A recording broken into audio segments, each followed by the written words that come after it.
आज हमारे बीच में दादाजी हैं। इनसे इनके कैरियर के बारे में, इनके लाइफ स्टाइल के बारे में हमने बहुत सारा चीज डिस्कस किया। अब इनका कैरियर में एक चैप्टर और रहा है लाइफ में कि अपना जब जीवन में जब एक एंडिंग टाइम में जब अपने आप को जब लोग जाता है तो अपना सारा व्यवस्थाएं छोड़ के घर में बैठ जाते हैं। लेकिन इनका जीवन में दूसरा चैप्टर स्टार्ट होता है, दूसरा कैरियर का एक सिस्टम आता है समाज जन कल्याण के लिए। तभी मुंबई गए।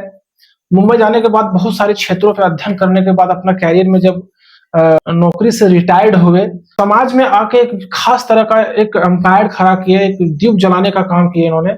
चलिए इनसे हम जानते हैं कि अपना ये कैरियर में यहाँ पे आने से के बाद 2007 में आने के बाद ये सामाजिक तौर पे, राजनीतिक तौर पे और अपने समाज के अंदर जन कल्याण के विभिन्न प्रकार के जो काम किए हैं। बताइए कि 2007 में जब आप यहाँ पे आए तो आपका लाइफ कैसा रहा? यहाँ आने के बाद आपको मुंबई का व्यवस्था और यहाँ का व्यवस्था में क्या अंतर लगा? एक्चुअली जब मैं यहाँ आया जी तो आने के बाद जी जब आदमी थोड़ी देर के लिए कहीं आता है जी और जो आदमियों से रूबरू होता है जी तो वो जो प्यार मोहब्बत मिलता है जी वो दिखावे की रहता है। जी और जब उनके साथ रहने लगिए तब आपको पता चलता है जी कि वो जो हम पहले जो हमारे साथ जो व्यवहार हुआ करता था जी वो एक्चुअली वो सतही नहीं था, वो एक दिखावा था। जी सतह पे आने के बाद उनके साथ रहना पड़ेगा, लेकिन फिर भी मैं एक सामाजिक प्राणी हूँ जी और सदैव अपने आप को सामाजिक कार्य में समर्पित करके रखा। उससे मैं विचलित नहीं हुआ। बोले अगर हमारे कर्तव्य और हमारी कार्यशैली अच्छी होंगे तो निश्चित है जो अभी मेरा बुराई करता है कल मेरे साथ ही जुटेगा। और कुछ ऐसा ही हुआ। मैं समाज से जुड़ा, समाज की कतिपय बुराइयों को मैं दूर करने की कोशिश किया। किस तरह की यहाँ आर्थिक व्यवस्था गांव का सुधर सकता है, मैं अपने मस्तिष्क से आर्थिक व्यवस्था के लिए बहुत समर्पित किया। वो मेरा देन है, क्योंकि यहाँ जब मैं आया था 2007 में रिटायर होके तो हमारे छोटे से गांव बिशीपहरी में फक्त 2 घर पक्का मकान हुआ करता था। एक मैं हूं, एक मेरा था और एक मिस्टर रामलाल पंडित का। लेकिन मैं सोचा कि हंसों के बीच एक बगुला शोभा नहीं देता है या बगुलों के बीच एक हंस शोभा नहीं देता। हम बोले कि तदर्थ हमारे घर के समकक्ष और भी बिल्डिंगें बन जाएगी, पक्के मकान बन जाएंगे तो ये गांव का स्वरूप भी बदल जाएगा, विचार भी बदल जाएगा, व्यवस्था भी बदल जाएगा, आदमी की जो सोचने की प्रक्रिया है वो सारी बदल जाएंगे। और मैं इस अपने आप को इस 2007 में आए तो यहाँ पे सामाजिक आकांक्षण किए है ना, और मूल्यांकन भी किए, बिल्कुल दोनों। तो आपको समाज में ऐसा क्या क्या व्यवस्थाएं लगी जो आपको सुधारने का अवसर प्राप्त हुआ? देखिए क्या है, आपका शिक्षा के अभाव में बहुत चीज अपने आप को विचार नहीं सकते जी, है ना।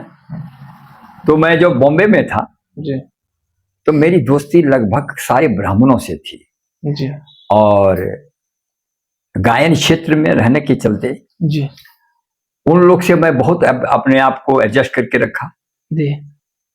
मतलब ये भगवत कृपा है जी कि मैं हारमोनियम प्ले कर लेता हूँ, ऑर्गन प्ले कर लेता हूँ, नाल प्ले कर लेता हूँ जी। और ये सब चीज में जी रामायण को मैंने कितने धुनों में एडजस्ट कर दिया और संगीत को एक प्रारूप दिया यहाँ। और संगीत से जुड़ते जुड़ते सभी आदमी जुड़े और जुड़ने के बाद बिशीपहरी में एक संगीत का ऐसा माहौल तैयार किया कि बिशीपहरी के कलाकार जहां भी जाते हैं प्रायः उनको किसी तरह की दुर्भावनाएं से उनको नहीं देखा जाता। वैसे कलाकार को दुर्भावनाओं से तो दिखाई नहीं जाता, कभी कभी देखा नहीं जाता। कलाकार कलाकार होता है, लेकिन कला का प्रारूप अलग अलग होता है, समझे ना। उस प्रारूप को मैं बिल्कुल निपुणता की ओर ले जाने की कोशिश किया।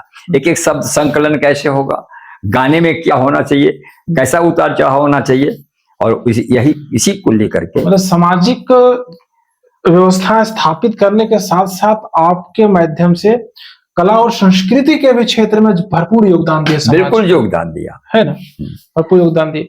तो दादाजी हमको बताइए कि ऐसे आपको क्या समाज में लगता था उस समय और अभी क्या बदलाव लगता है कि समाज में आप बहुत सारे प्रथाएं थी समाज में, तो क्या आपके द्वारा उस सब बहुत प्रथा के ऊपर मैंने बड़ी अध्ययन किया जी। अध्ययन करने के बाद जी।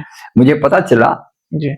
कि परंपराएं अगर तत्कालिक हो तो ठीक है जी। लेकिन उसको ढोते चलेंगे तो ठीक है, वो सामाजिक कार्य में, वो आर्थिक कार्य में बाधा देता है। जी। हम उसको बेढंगापन न दें, जी। उसको दिखावों में न डालें। जी। हम अपने परंपराओं को एक सीमित एरिया में मनाएं तो बहुत ज्यादा अच्छा होता है। लेकिन आजकल आडंबर बस आदमी क्या से क्या नहीं कर देता है। जो करीब करीब जो बहुत अच्छे जो विद्वान होंगे उनकी जेहन में ये बात कभी नहीं घुसेगा। परंपराओं, देखिए, परंपरा से एक निश्चित बात मिल जाएगा, ये कोई निश्चित नहीं है। लेकिन हम अपने कार्यशैली और अपने कार्य के क्षेत्र में बढ़ते रहें तो कार्य हमें जरूर सफलता की ओर ले जाता है, हमें सफलता की ओर ले जाता है। अच्छा दादाजी, आप तो वहां से आए, सामाजिक आंगनछन का भी काम किया, सेवाएं भी समाज में की। आप अपने कैरियर में जो आपके हमारे नजर से सबसे बहुमूल्य क्षेत्र आपका रहा वो राजनीतिक कैरियर रहा हमारे दृष्टिकोण से। 2007 के बाद आज 2007 के बाद आज 2025 है, 26 करीब करीब आ गया। ये 12-14 साल का कैरियर आपका राजनीति का कैसा रहा? राजनीति का कैरियर में आने के बाद, वैसे राजनीति में मैं बॉम्बे में भी पला हूँ जी, यूनियन लीडर भी रहा हूँ जी, इसलिए राजनीति से मेरा लगाव अच्छी तरह से रहा।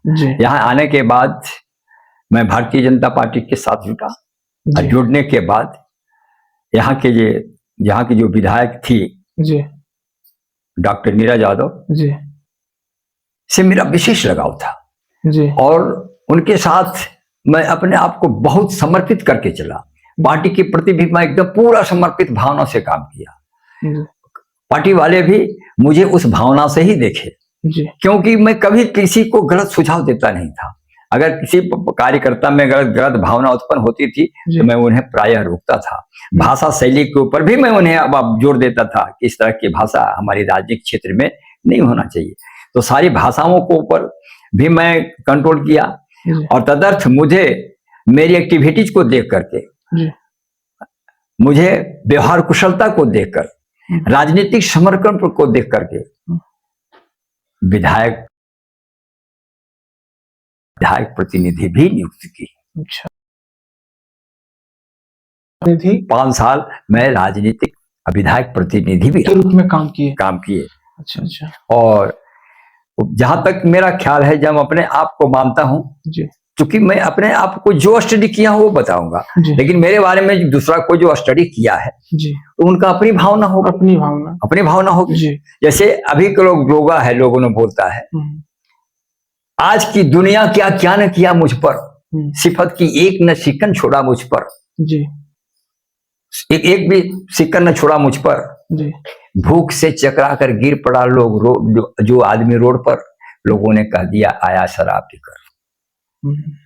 अंकलन देखिए, सही बात, जो आदमी भूख से गिर पड़ा उसे लोग कह दिया कि शराब पी कर गया। तो सोचने की जो क्रियाएं होती हैं, प्रक्रियाएं होती सब अलग अलग होती हैं। एक ही चीज को सोचने के कई ढंग होते हैं। जैसे मैं आपको बताता हूँ, आपका मैं जो काम करता था तो वहां क्वालिटी सर्कल तैयार हुआ। जापान का एक मेथड था कि किसी भी प्रोडक्ट को हम इसको गुणवान कैसे बना सकते हैं, और जो वहां से वो मेथड आया तो उस मेथड का मैं टीम मैनेजर था वहां, जब शुरू चालू हुआ तो। और वो टीम मैनेजर जानने के बाद उस सर्किल का, उस क्वालिटी सर्किल का विशेषता था कि यहाँ 100 आदमी बैठे हैं तो 100 प्रकार का व्यू बात उनसे ले लीजिए, विचार ले लीजिए, और 100 आदमी से आप उसको छटनी शुरू कीजिए, और स्क्रूटनिंग के बाद जो मेन पॉइंट रह जाता है अपने आप को क्वालिटी के साथ एडजस्ट कीजिए, क्वालिटी स्वतः सुधर जाएगा है? और ये बात जो है मैं अपने समाज के साथ प्रक्रिया किया और करीब करीब समाज में ये बातें प्रभावी हुई, राजनीति में भी प्रभावी हुई है। ऐसी बात है दादाजी। राजनीति करना अभी के डेट में एक तरह से समझ लीजिए कि जाति समीकरण है। आपको कैसा लगा लाइफ में, क्या ये सही है या गलत है? नहीं, ऐसा कैसा लगता है? सुनिए पहले, 1 वोट 1 वैल्यू, जी है ना। और इसको अगर जाति समीकरण पे ले आएंगे तो जो गुणवत्ता होनी चाहिए राजनीतिक, वो खत्म हो जाती है। अच्छा। हम जितने भी पाए इस क्षेत्र के आदमी हैं, चूंकि हम वोटर हैं, और वोटर में इतनी ज्ञान होना चाहिए कि जब हम किसी सदस्य का सिलेक्शन करते हैं, इसको चुनाव करते हैं, तो हमारी समस्याओं के समाधान करने की उसमें प्रारूप भरा हुआ है कि नहीं है, उस रूपरेखा है कि नहीं, ये सब सारी सोच के हमें चयन करना चाहिए। लेकिन अगर जाति व्यवस्था से हम चयन करते हैं तो हमारी क्वालिटी खत्म हो जाती है, जातीयता हावी हो जाती है। जबकि संविधान में सबसे पहले जाति उन्मूलन की बात लिखी गई है, लेकिन हम स्वार्थ बस या किसी अपरिहार्य कारण बस हम इस चीज को खत्म नहीं कर पाए, और अभी तक समाज में वो व्याप्त है, जो देश की प्रगति के लिए उचित नहीं है। क्या कभी सपना रहा कि हम विधायक के लिए चुनाव लड़े, विधायक बने, ऐसा कुछ मन में कभी ख्याल आया होगा, या फिर तो आपको नहीं ऐसा लगा होगा कि जाति हमको समाज नहीं, मैं देखिए, मैं समझ, जब सारी आकलन करने के बाद महात्मा गांधी ने लिखा फर्स्ट डिजर्व देन डिजायर, पहले योग्य बनो फिर इच्छा करो। हम अपने आप को सोचा कि इस समीकरण में जो अभी जो समीकरण, जो राजनीतिक समीकरण चल रहा है, उसमें अपने आप को अगर मैं फेंकूंगा तो संभवतः मैं सफलता नहीं पाऊंगा। तो सारी चीजों देख डिजर्व तो हमें थी, समझे ना, लेकिन हम उसमें नहीं गए कि सफलता हमें नहीं मिलेगी। और चुनाव जो है प्रायः आजकल मैं देखता हूं वो कॉमर्शियल बन चुका है। डिग्निटीफुल इलेक्शन अभी होता ही नहीं है, चुनाव होता ही नहीं है, जिसमें डिग्निटी होनी चाहिए वो बातें नहीं। अच्छा, ऐसे है ना।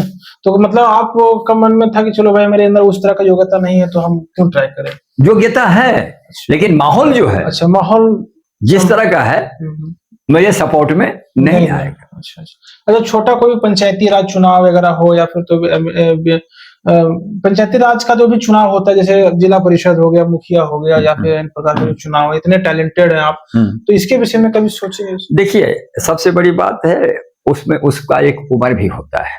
अच्छा, एक उम्र होता है, एज, सही बात। हम रिटायरमेंट लाइफ में आने के बाद ये सारी प्रक्रिया की, देखिए मैं एक लिखा हूं लेख जी, कि वह व्यक्ति जो सामाजिक प्रक्रिया और कार्यकर्ता से अपने आप को जो बना पाया है, तो उस व्यक्ति का सोच और समझ अलग होता है, और जो अनुकंपा पे या सहानुभूति पे बनता है उसमें वो बातें नहीं आ पाती।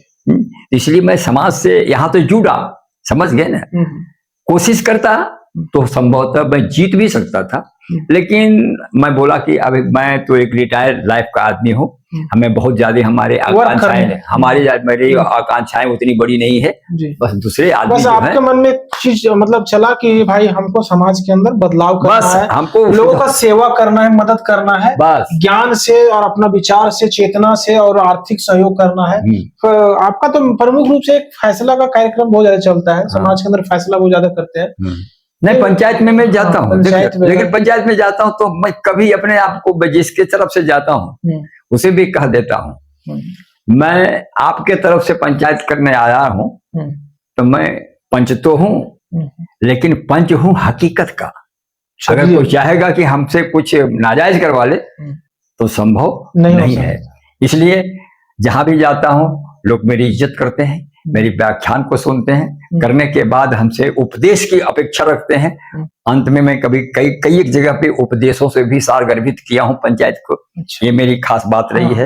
ये तो है, ये ईश्वरीय प्रदत्त चीज है, अपने आप को गौरवान्वित महसूस करता हूँ इस बात की। अच्छा, आप अध्ययन की दुनिया में, आपको बताइए कि शिक्षा के क्षेत्र में आप जब अध्ययन किए, आप उस शास्त्र के बारे में भी चर्चा करते हैं, वेद के बारे में भी चर्चा करते हैं, काव्य के बारे में भी करते हैं, कवितार्थ भी करते हैं, विभिन्न क्षेत्रों के बारे में आप चर्चा करते हैं। ये शिक्षा हमको ये चीजें हमको बताइए, कॉमन चीजें आप कहाँ से डेवलप कर पा रहे हैं? देखिए, आपको बोले ना, अभी मैं जो पहले पूर्व स्पीच में मैं बोला था अपने व्याख्यान में कि मैं बाबा साहब अम्बेडकर का अनुयायी हूँ, खास तौर से शिक्षा के लिए।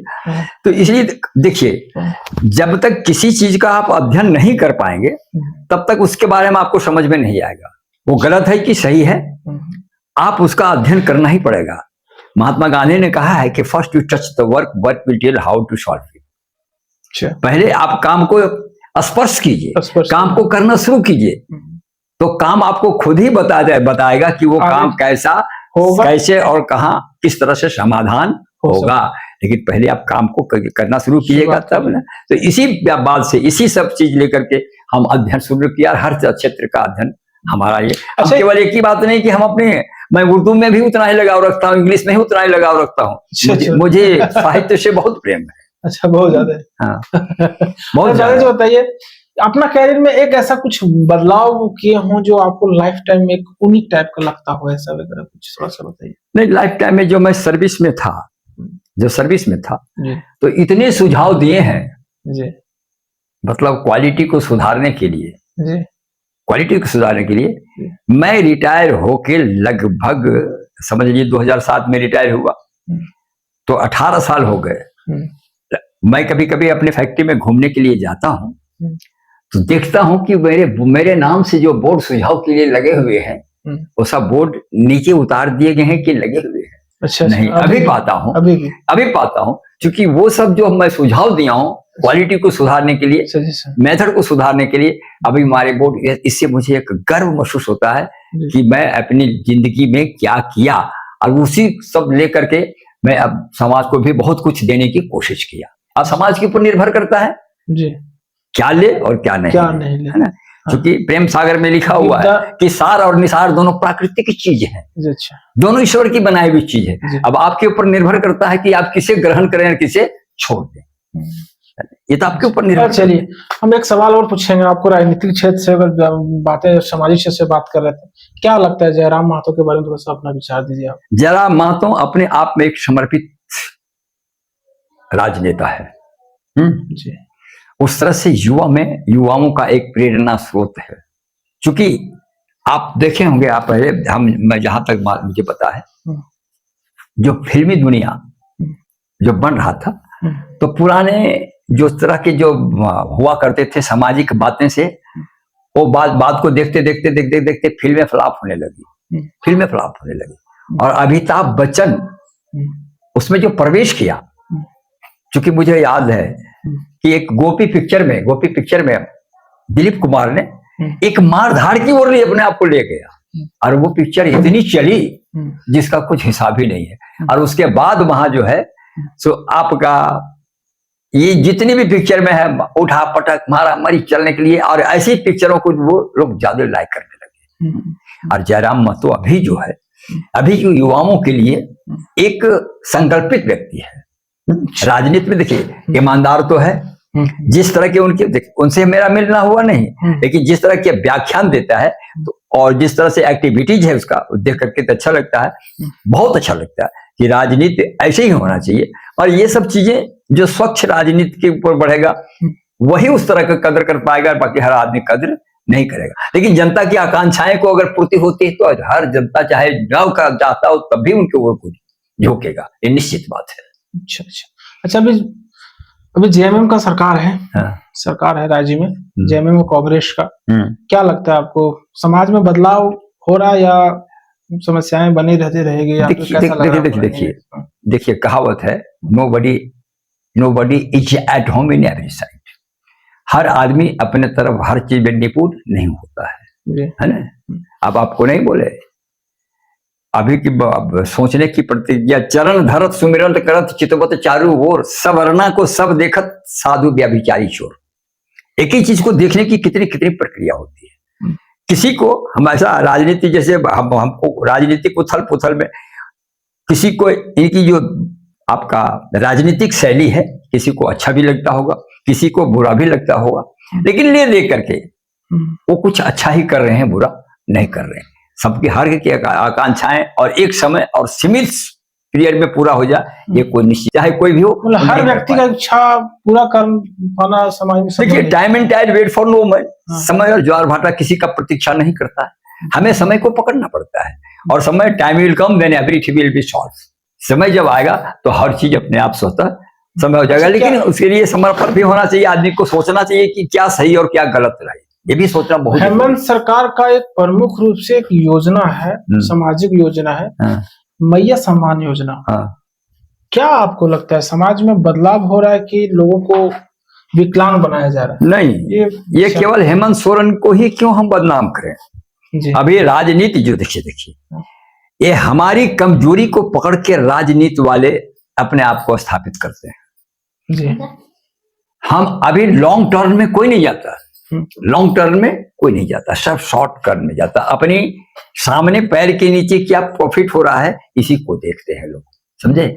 और उसी के अनुरूप राजनीति में ये अपना आज ही चल रहा है, राजनीति में वैसा ही चल रहा है। लेकिन अगर लोग लॉन्ग टर्म में दूरदर्शी जो बनेगा, इस तरह की योजनाओं से कभी अपने आप को संतुष्ट नहीं करेगा, चाहे किसी भी पार्टी का हो, है ना। इस तरह की योजना दे करके हम अपने आप को, देखिए जहां का लेबर गायब हो जाएगा, श्रम शक्ति जिस राज्य का, जिस देश का खत्म हो जाएगा, वह देश कभी आगे नहीं बढ़ जाएगा। इसलिए श्रम जो है सबसे पहले उसको क्रियान्वित करने के लिए, और ये सब चीजें लोक भावना चीज जो राजनीति होती है, राजनीतिज्ञों को इससे ये फायदा होता है, बाकी क्षेत्र को फायदा हुआ ये कोई जरूरी नहीं है, ही नहीं, जरूरी नहीं है, मैं निश्चित कर सकता हूँ इसको।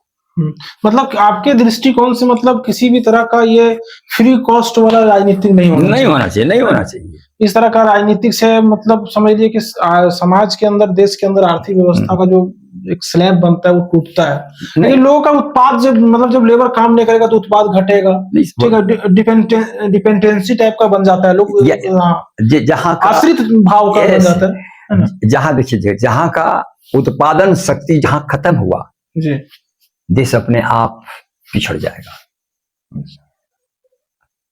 चाइना जो है, हम चाइना से 2 साल पहले आजाद हुए हैं, और चाइना हमसे 2 साल बाद आजाद हुआ है।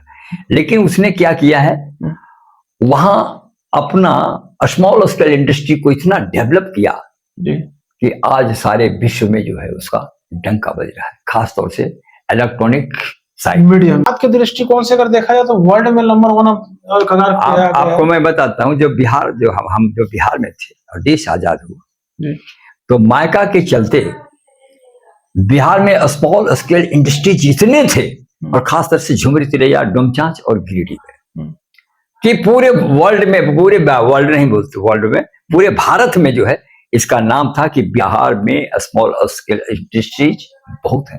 लेकिन मायका का जैसे खत्म हुआ, सारे आपका जो स्मॉल स्केल इंडस्ट्री जो है, जो घर घर में हुआ करते थे, वो सब खत्म हो गया। अब पता नहीं ये सरकार की एक राजनीतिक खामियां है, मैं कह सकता हूं। अगर ये उनको पुनः से चालू किया जाए इसको थोड़ा बृहद स्केल पे, तो यहाँ जो है